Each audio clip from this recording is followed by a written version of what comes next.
The bullet meant for a little girl found Garrett Callahan instead. And in those 3 seconds between impact and collapse, a warehouse worker became something the world rarely sees anymore. A real hero. But this isn't a story about heroes. This is a story about a father who lost everything and was about to find what he never dared to dream. The Saturday morning began like every other Saturday for the past 3 years. Garrett Callahan woke at 6, or brewed instant coffee because the good stuff cost too much, and checked his bank account on a phone with a cracked screen. $247 stared back at him. Rent was due in 3 days. $600 he didn't have. He closed the app and pretended he hadn't seen the number. At 35 years old, Garrett had become an expert at pretending. He pretended the water stains spreading across the ceiling didn't bother him. He pretended the mildew smell creeping from the bathroom was perfectly normal. He pretended that working the night shift at Morrison Logistics while his 8-year-old son slept alone was fine, acceptable, what any good father would do. He pretended he wasn't drowning. The apartment at 42B Riverside was small. 2 bedrooms that were really 1 bedroom and a closet with a window. South District wasn't dangerous exactly, but it wasn't safe either.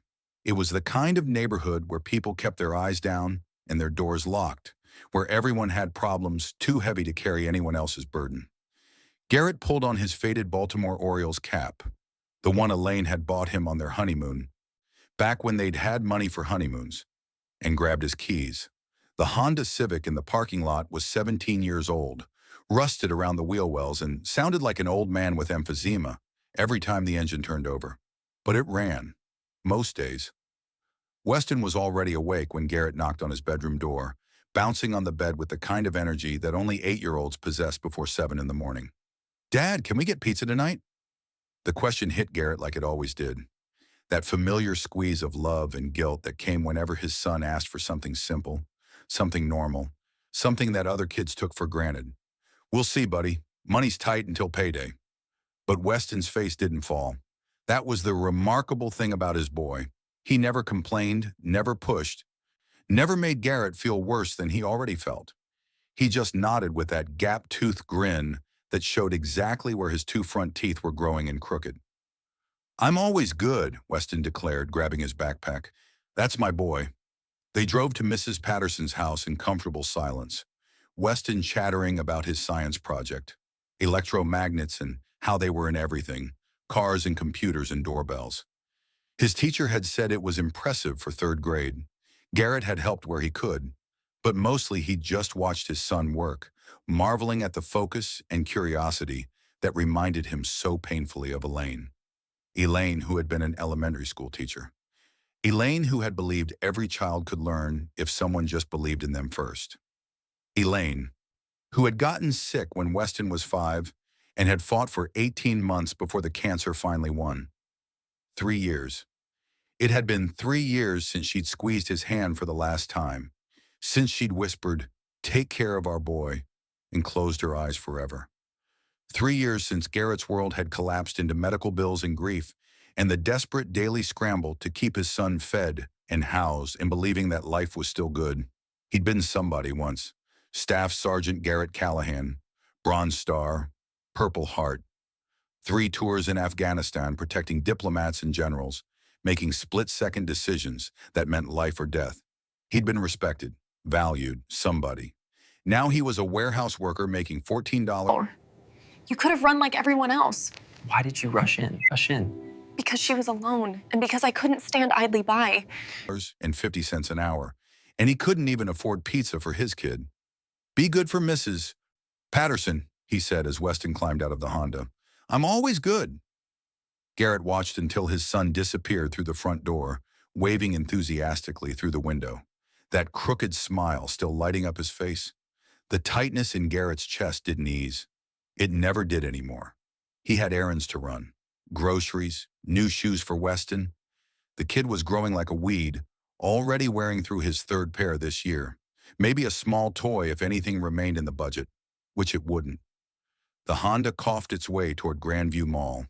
Grandview Mall rose like a monument to middle-class aspirations, all gleaming glass and polished marble. The October sun reflected off its facades, and the parking lot was already filling with weekend shoppers hunting for sales and distractions. Garrett parked in the free section, 15 minutes of walking from the entrance. But free was free. He made his way through the familiar maze of stores, past jewelry displays and phone kiosks, and clothing boutiques with mannequins wearing outfits that cost more than his monthly rent. The shoe store had a sale, 40% off. He found sneakers for Weston at $29.99 and felt a small surge of triumph. His son would have new shoes without holes, and Garrett would still have enough for groceries. Small victories. That's what life had become, a string of small victories that almost added up to survival. He was cutting through the food court when he saw her. The little girl stood near the fountain, completely still amid the Saturday chaos. 7 years old, maybe. Yellow dress with white daisies embroidered along the hem. Expensive fabric, careful stitching. Blonde hair pulled into 2 perfect pigtails tied with matching ribbons. She held an ice cream cone, strawberry and vanilla swirled together, pink drops falling onto her small hands as it melted. Her blue eyes watched the fountain's dancing water with the pure wonder that only children possessed. Something made Garrett slow his pace. Maybe it was how she stood so still, like a tiny island of innocence in a sea of rushing adults. Maybe she reminded him of Weston at that age, before life had taught them both that ice cream cones were luxuries to be savored, not expected. Or maybe on some level he couldn't explain. His soldier's instincts recognized danger before his conscious mind caught up. The first gunshot cracked through the air like thunder from a clear sky. For one heartbeat, the entire mall froze.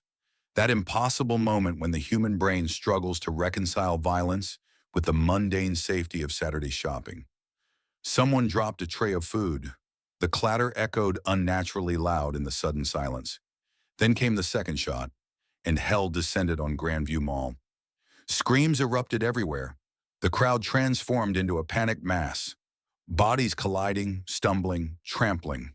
Parents scooped up children. Teenagers abandoned phones and ran. The elderly pressed against storefronts with terror-white faces. Garrett's military training exploded back to life. 3 years of civilian existence burned away in an instant. His eyes swept the scene in practiced arcs. Exits, cover positions, threats. His body moved before his conscious mind formed thoughts, muscles remembering what his brain had tried to forget. The shooter emerged from behind the information kiosk. Young man, mid-20s.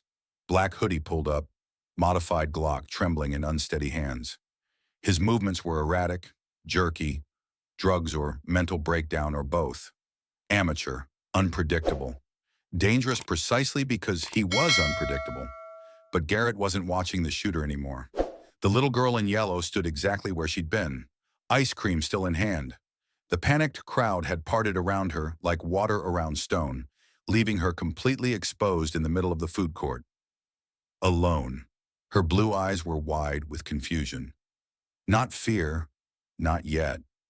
She didn't understand why everyone was running, why the loud noises kept coming, why the adults who should protect her had all vanished. The shooter turned. I've built walls so high I've forgotten how to lean on anyone. Me too. For years, I've just been holding on. His weapon swung in a wild arc toward the girl. Garrett didn't think. Thinking would have killed them both. His body launched forward with remembered precision. The shopping bag flew from his hand. His worn work boots pounded across polished marble. 20 feet, 15, 10. The shooter's finger tightened on the trigger.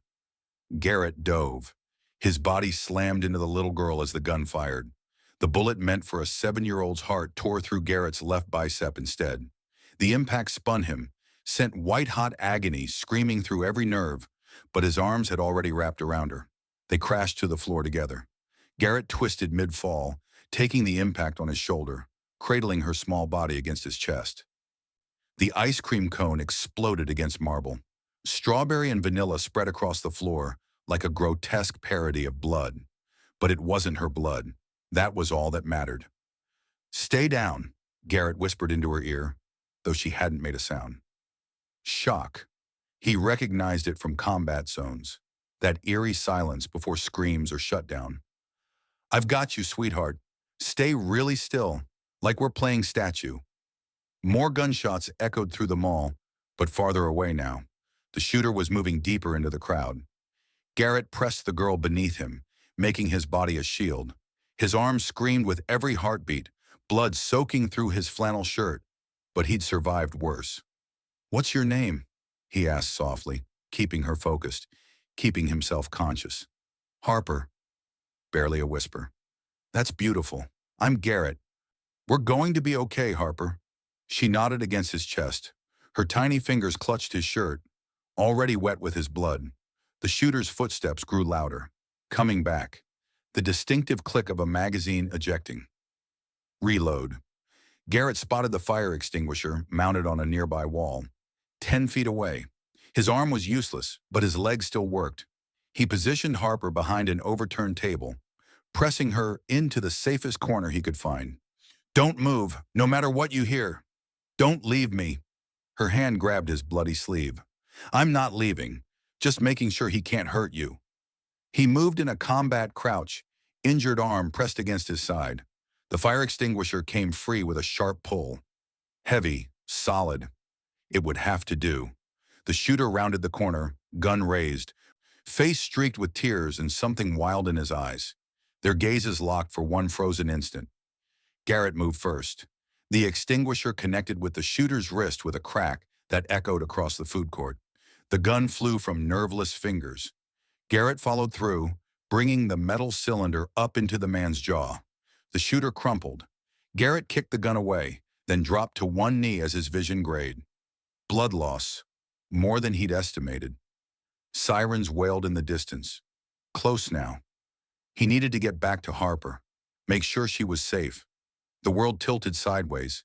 His last conscious thought was that Weston would be disappointed about the pizza. Then darkness claimed him. "Harper! Harper!" The voice cut through chaos like a blade, high with panic, sharp with maternal terror. Garrett's eyes fluttered open to see a woman sprinting through the mall entrance, pushing past arriving police officers, ignoring shouts to stop. Auburn hair flying, designer suit, the kind of presence that commanded boardrooms and bent reality to her will. But right now she was just a mother searching for her child. Harper emerged from behind the overturned table, yellow dress rumpled but unstained by anything worse than melted ice cream. She ran crying, "Mommy!" and was swept into arms that held her like the most precious thing in existence. Because she was. The woman ran her hands over her daughter's body, checking for injuries, finding none. "Baby, are you hurt? Are you okay?" "The man saved me," Harper pointed toward Garrett. "He got hurt instead of me." The woman's gaze followed her daughter's finger to where Garrett knelt on the bloodied floor, fire extinguisher still in his hand. Their eyes met across the wreckage. Garrett saw her take in the scene. His blood, the unconscious shooter, the weapon kicked into a corner. He saw her process what had happened, saw understanding dawn. He tried to speak. "Is she okay?" The words emerged as barely a whisper. Her face was the last thing he saw before darkness took him again. Designer suit, auburn hair, eyes filled with shock and gratitude and something deeper. Like she was seeing him, really seeing him, for the first time. Like she was finally seeing someone real. There's an insider selling information. They're targeting your and your daughter's schedules. Are you sure? I'm sure. Trust me, and don't go out alone again. If they touch my daughter, they'll have to get past me first. Garrett woke to white walls and steady beeping monitors. Private hospital room, larger than his entire apartment, with windows admitting afternoon light. His left arm was wrapped in bandages and immobilized. An IV dripped into his right. No flowers on the bedside table. No cards. No visitors. "Mr. Callahan," a nurse appeared in the doorway. "You're awake. You gave us quite a scare." "My son," his voice rasped, throat sandpaper dry. "Weston, does he know?" "He's been told you're okay. Mrs. Patterson is taking care of him." Garrett closed his eyes. His boy was safe. Everything else could wait. "Also," the nurse continued with a curious note in her voice, "all your bills have been covered. Private room upgrade too. Someone important wants to make sure you're comfortable." Before Garrett could ask what that meant, the door opened again. She walked in like she owned the place, which he'd later learn she practically did. But she looked different from the mall. Gone was the designer suit, replaced by simple jeans and a soft cashmere sweater. Her auburn hair was pulled back in a ponytail. Dark circles beneath her eyes spoke of sleepless nights. In her hands she carried a piece of paper, folded with care. "Mr. Callahan, I'm Vivian Hartwell." She stopped at the foot of his bed. "Harper's mother. Is she okay? Your daughter?" "She's fine. Because of you." Vivian moved closer, placed the paper on his bedside table. "She wanted you to have this." Garrett reached for it with his good hand, unfolded it carefully. A child's drawing. Two stick figures holding hands. One tall, one small. Blue sky, green grass, yellow sun with a smile, and in shaky 7-year-old handwriting. "Thank you, Garrett. You are my hero. Love, Harper." Something cracked open in his chest. Something frozen solid for 3 years. "She's been drawing all morning," Vivian said quietly. "Pictures of the hero in the baseball cap. She wanted you to have her favorite." Garrett couldn't speak. He stared at those stick figures, at a child's faith in heroes because one had saved her life. Vivian pulled a folder from her bag and set it on the bed. Garrett Callahan, 35 years old, widower, one son, Weston, age 8, warehouse worker at Morrison Logistics, night shift, $14.50 an hour. Garrett's jaw tightened. Checking account, $247. Savings, empty. 3 days late on rent. 4 of the last 6 months, actually. "Is there a point to this?" Vivian flipped a page. Her voice shifted, softer, touched with respect. "But before that, Staff Sergeant Garrett Callahan, U.S. Army, 2007 to 2015. 3 tours Afghanistan, Bronze Star for Valor, Purple Heart, specialized in close protection of high-value targets." She looked up at him. "You protected diplomats and generals in active war zones. You were trained to do exactly what you did yesterday." Garrett turned toward the window. "The question is," Vivian continued, "why is a decorated war hero living in a $600 apartment working night shifts?" Silence stretched between them. "Her name was Elaine," Garrett finally said. "Elementary school teacher. The kind who stayed late helping struggling kids, bought supplies with her own money, believed every child could succeed if someone believed in them first." He paused. The memories cut sharp today. "She got sick when Weston was 5. Cancer. The kind that doesn't negotiate, doesn't care how much you love someone." His voice stayed level. 3 years of practice. "I requested discharge. Came home to take care of her." Vivian listened in silence. 18 months of hospitals and treatments and hope that kept dying. 200,000 in medical bills. Everything we'd saved, everything my benefits covered. All of it went to buying her more time. He could still feel Elaine's hand in his. The way she'd looked at him in those final days. The way her grip had weakened until it Your son is safe. I saw him. He's fine. And you? Are you all right? I'm fine for you. I won't let anyone sacrifice their life for my son. Never. was barely there at all. "She died holding my hand. Her last words were, 'Take care of our boy.'" Garrett opened his eyes, met Vivian's gaze. "So that's what I do. The career, the medals, the man I used to be. None of it matters. All that matters is keeping my son safe." Vivian was quiet for a long moment. When she spoke, her voice had lost all corporate edges. "You could have let her die, my daughter. You could have run like everyone else. She's 7. She reminded me of Weston. That's not the only reason." Garrett studied her, really looked for the first time, past the wealth and power and composed exterior. He saw shadows under her eyes, tension in her shoulders, fear she still carried from yesterday. "No," he admitted, "it's not. I did it because it was right, because some things matter more than survival, because I've spent 3 years feeling helpless, watching bills pile up, watching my son wear shoes until they fall apart. And yesterday, for a few seconds, I wasn't helpless. I could actually do something." Vivian sat in the visitor's chair. Her armor had fallen away completely, leaving just a woman who understood loss and fear and the desperate need to protect what she loved. "I know what that's like," she said quietly. "Building walls so high you forget how to let anyone in. Being so focused on protecting yourself that you forget how to be protected. Something passed between them. Recognition, understanding. Two people broken by life, finding each other in the wreckage. I want to offer you a job. Garrett blinked. Whatever he'd expected her to say, it wasn't that. Director of Corporate Security at Hartwell Technologies, $150,000 a year, full benefits, health, dental, everything. Educational fund for Weston through college. Company car. I don't need charity. This isn't charity, it's investment. Vivian leaned forward. My current security chief makes $200,000 a year. He was in the parking garage checking his phone while you bled on marble floors. Her voice sharpened. I need someone who understands that real security isn't expensive suits and surveillance cameras. It's the willingness to step between danger and innocence. It's instincts that can't be taught, only earned. Garrett shook his head. You don't know me. I know you work nights so you can be there when Weston wakes up. I know you've been drowning in debt but never declared bankruptcy because you wanted to pay back every cent. I know you bought your son new shoes yesterday while yours are held together with duct tape. She paused. I know that when you saw my daughter in danger, you didn't calculate or hesitate. You acted, because that's who you are. Silence stretched between them. Garrett thought about Weston. About pizza they couldn't afford. About shoes with holes and apartments with mold and the crushing weight of poverty. He remembered Elaine's voice. It's okay to let people help. He remembered Weston saying just last week, Mom always said it's okay to accept help, Dad. One condition, Garrett said finally. Weston never knows the salary. He's 8.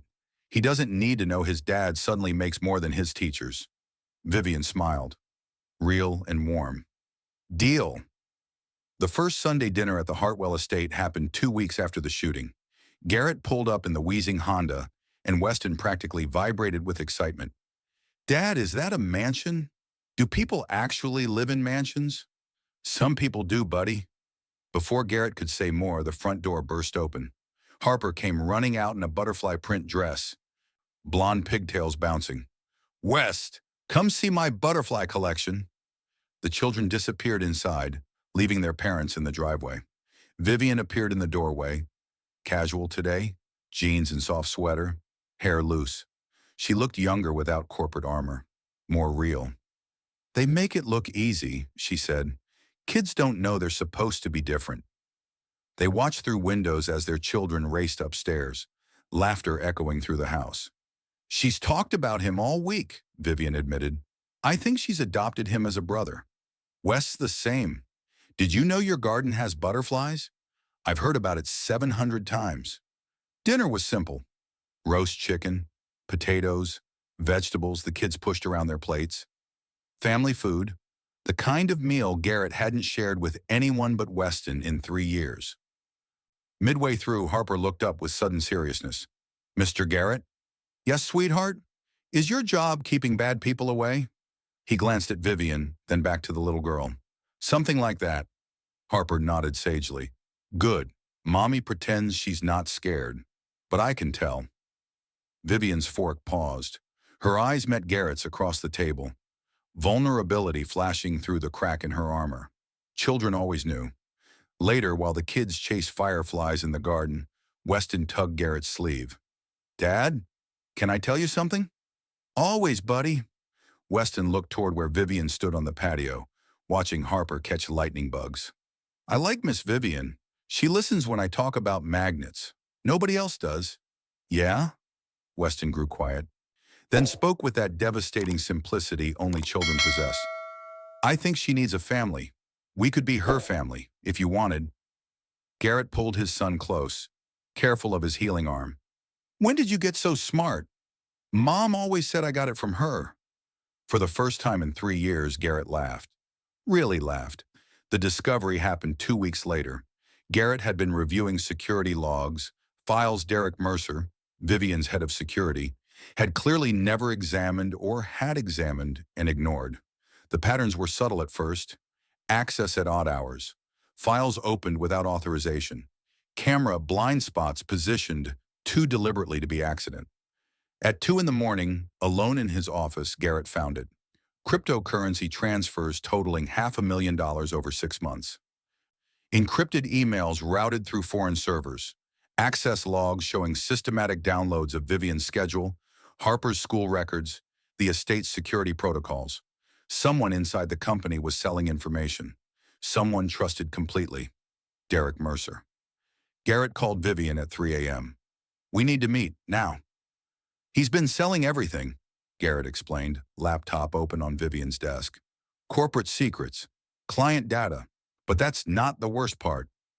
Vivian leaned forward, face pale in the screen's blue glow. "Look at what he accesses most." Her face went white. "My schedule, Harper's school, the house security." Her voice dropped to a whisper. "He's not just stealing corporate information. No, he's planning something personal. What do? We set a trap. Let him think he's winning. When he moves, we'll be ready." They weren't ready. Derek was smarter and more ruthless than they'd anticipated. The text arrived Tuesday afternoon, 2 days after Garrett had publicly departed for a meeting in Washington. He was actually hidden in a maintenance room at Hartwell Technologies, watching security feeds.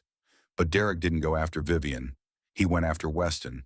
The video showed Garrett's son in the back of a van, face pale but struggling to be brave. The message was simple. "We have something that belongs to you." The call came 30 seconds later. "Here's the deal, Mr. War Hero." Derek's voice was smooth, almost friendly. "Bring Vivian to the lobby. You and your son walk away. If you hurt him, I have no interest in hurting children, but $50 million in ransom interests me greatly." Derek paused. "Your choice. Your son or your boss?" The line went dead. Garrett stared at the security monitors. 6 armed men with Derek in the lobby. Professional, prepared, and somewhere out there, his 8-year-old son waited. His phone buzzed. "Vivian." "I'm going down," she said. "I'll trade myself for Weston." "Vivian, no. He's 8 years old. He doesn't deserve this. Neither do you." "I'm not 8. I know what I signed up for." Her voice cracked. "Your son needs his father. Save him." She hung up. On the monitors, Garrett watched Vivian step from the elevator. Alone, walking toward the lobby, walking toward Derek, walking toward whatever waited, because she refused to let a child suffer for her. Garrett moved through the building like a ghost. Maintenance tunnels, ventilation systems, service quarters. Derek had never bothered to map because he'd never expected anyone to use them. Garrett had memorized every inch. He dropped from a ceiling vent into the lobby, landing on the nearest guard before anyone registered his presence. Chaos erupted. 6 against 1. No weapon. One arm still weak from the bullet wound. His son's life on the line somewhere outside. But he'd faced worse odds in Afghanistan. He moved like shadow. Every strike precise. Every motion economical. 3 guards down before they could organize. A 4th crumpled to a blow that shattered his kneecap. The 5th got a shot off, close enough for Garrett to feel the heat, before going down to an elbow strike. Derek grabbed Vivian, gun to her head. "Stop! Stop or she dies." Garrett froze, chest heaving, blood on his knuckles. Derek smiled that calculating smile. "You're good. Better than expected. But this is over. One phone call and your son, your associates are in federal custody." Agent Foster stepped through the shattered doors, FBI tactical team behind her. Garrett's insurance policy, a call to an old Army contact that had reached the right ears. "Derek Mercer, you're under arrest." Derek's composure cracked. Then he laughed. "You think this is over? You think?" Garrett moved.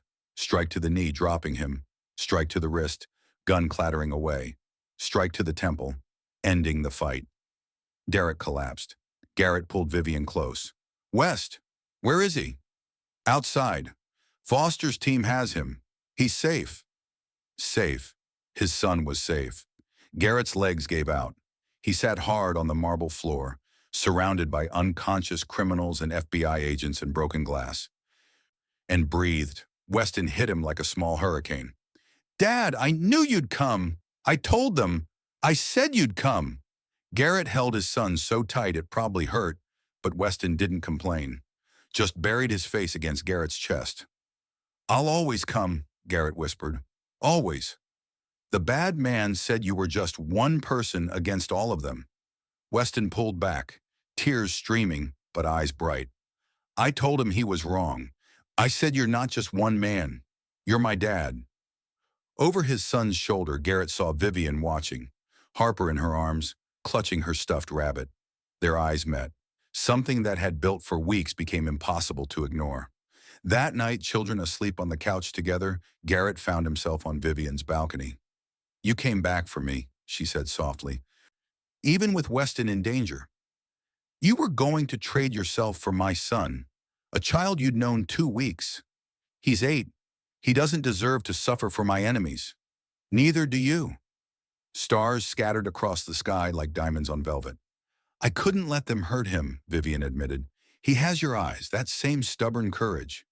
Garrett stepped closer, close enough to see faint freckles across her nose. What are we doing, Vivian? I don't know. Surviving, protecting our children, pretending we're not falling for each other. I'm not pretending anymore. He kissed her. 6 months later, the garden exploded with spring flowers. Saturday sunshine painted everything gold. Children's laughter echoed off old stone walls. Garrett stood at the grill wearing an apron that read, "World's okay, Dad." Father's Day gift from Weston that had made Vivian cry laughing. West and Harper rolled down the small hill, grass-stained and giggling. Somewhere in the past months, they'd stopped being Weston and Harper and become West and his little sister. They'll need baths, Vivian said, appearing with lemonade. They're kids. Getting dirty is their job. Derek Mercer was serving 25 years. His accomplices got 15 to 20. The news had moved on. Life continued. Harper came running up, grass in her hair, dirt on her cheek. Mommy, her face grew serious. Is Garrett my dad now? Vivian looked at Garrett. Garrett looked back. Weston appeared, breathless. He's the best dad I can share. Harper threw herself at Garrett, small arms around his waist. Can I call you Dad? Something broke open in his chest. Something locked away for 3 years. Yes, sweetheart.